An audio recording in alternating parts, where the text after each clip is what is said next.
I haven't been able to do a video for a little while because I had a really bad cold and my voice is still kind of a little funky, but I hope you guys can hear me okay and I sound alright. We are going to, like I said, talk about mochi today, and mochi is a little strange and it's a little hard to translate into English. A lot of times people translate it just as rice cake, but that can be really misleading because it's not sweet at all. What mochi is we take rice and it's smushed down repeatedly until it becomes mushy, like kind of like the consistency of mushy marshmallows. And then you use it for foods, and it can be used in all sorts of different kinds of ways and dishes. At New Year's it's really common because it's typically put into soups, or it's roasted like in a toaster. So I can kind of show you guys here.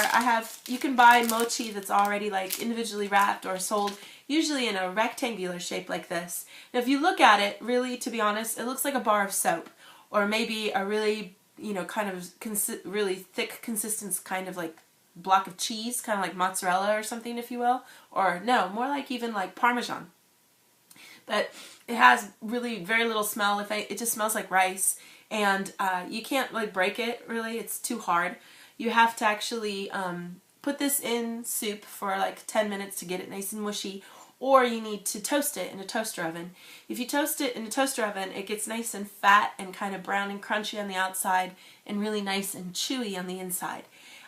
If you toast it, a really common way to eat it is to put dip seaweed in soy sauce and wrap it around and eat it just by hand. It's a really nice, quick, and easy way to have lunch, kind of like an alternative to a leftover turkey sandwich, if you will. And it's also, like I said, really common to be put into soups, and one of the most common soups for New Year's is called ozoni, and I'll leave you guys a recipe for it in the description later. But ozoni is just basically a really simple broth soup. Usually it has some chicken in it and some kamaboko and maybe some vegetables like daikon, like Japanese radish or carrots, and then also mochi. So it's really yummy, and it's a good way to bring in the new year. Usually it's eaten on the 1st to celebrate the new year. So really common things to have for New Year's, alongside just having regular mochi, is to have this special kind of kit, display kind of mochi. It's called kagami mochi, and it usually can feature actual real pieces of mochi on a display, or like this is a kit, and so this is like a plastic fake kind of mochi tower with a little fake mikan or tangerine orange on top, and it's meant for display. And then you open it up, and inside are little pieces of mochi, kind of like I showed you, wrapped in plastic. So I'll show you guys what this looks like here. You kind of open it up and see. Now, a lot of young people don't know the meaning of this, and so these kits kind of are nice because they explain everything on them about why you do all of this and what it all means, so you know to put it up proper so you get good luck the way you're supposed to. But this part here is inside, and then you also see you've got this is the mochi tower here. Kind of looks like a really fat snowman from behind. And you can kind of see, if you look inside here, there's some mochi inside. You're not supposed to open and eat that until the 11th of January. But this is supposed to represent sort of big mounds of big mochi. So I'll kind of show you guys what all of the different parts are here. We've got the sampo, which is this bottom base part here. And traditionally in Japan, this is kind of a way of presenting a gift to somebody, that you always show respect for the gift and the person by putting it on something and giving it to them. So this is a raised stand to keep your mochi. And then you have the little paper that it sits on here, just a red and white accented paper to set it on. So I can have that kind of in the middle there. And then I put my mochi here on top, and this kind of really pretty decoration of ribbon here is meant to represent when you're giving something from your heart. You wrap these beautiful ribbons, elaborate ribbons on things. You see these a lot on envelopes, and if you don't know what you're doing, you might make a really major mistake if you buy these in the store, because some of these are meant specifically for wedding days only, and then there's more somber versions for when someone dies. You're supposed to give money as a gift to people for whether they get married, whether they have a kid, or when somebody dies too. And you put it in that envelope. So sometimes if you don't know what you're doing and you don't know the culture and you go to the store, you see these really pretty, elaborately decorated envelopes, and you might buy it thinking it's just a pretty little thing, but it actually has some very serious and important meaning. So, but that's the mochi thing there. And then you want to also have this little guy here. He's called a hosho, or hosho I should say, and this is meant to just represent really good luck, and you put that actually underneath the mochi here so that it sticks out in front like so. And then the other pieces are in this little bag here. I'll show you guys what these all are, if I can open it. So your cute little plastic mikan or little tangerine, and then these other pieces too.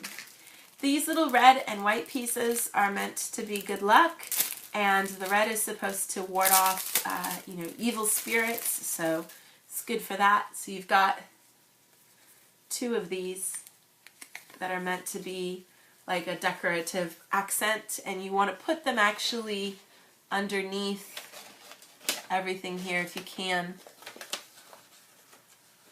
Let's see if I can get this going right. Ideally you want it to be on either side, kind of coming out in front. Maybe I kind of got that going the wrong angle. We can get it like this. There we go. So it should look something kind of like this for the good luck part to the front.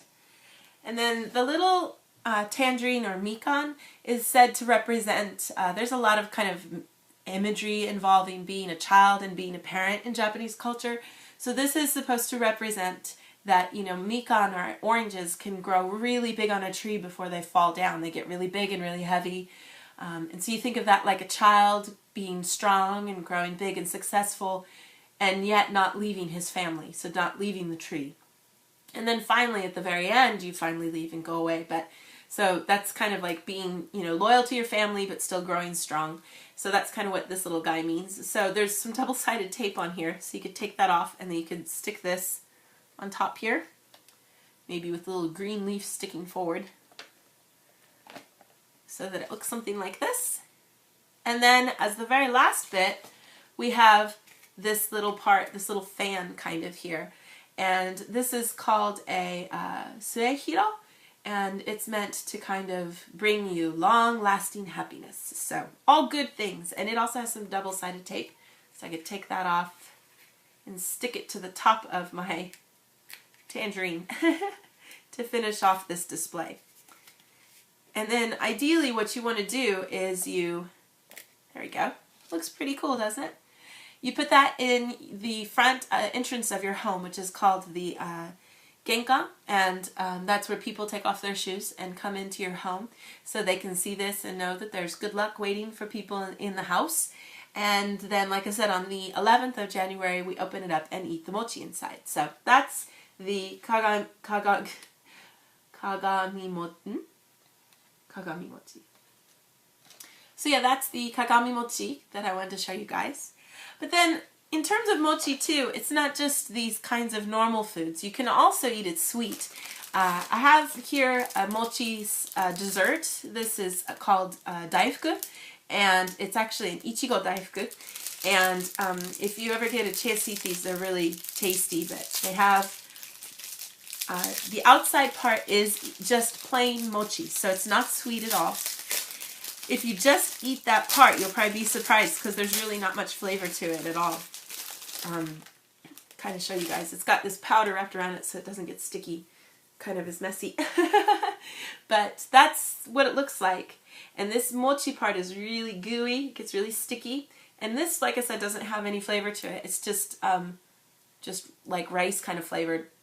But then if you get inside, there's this, the red bean paste, uncle, and that's really sweet, super sweet. And then this one, like I said, it's strawberry, so inside is a strawberry. Yay!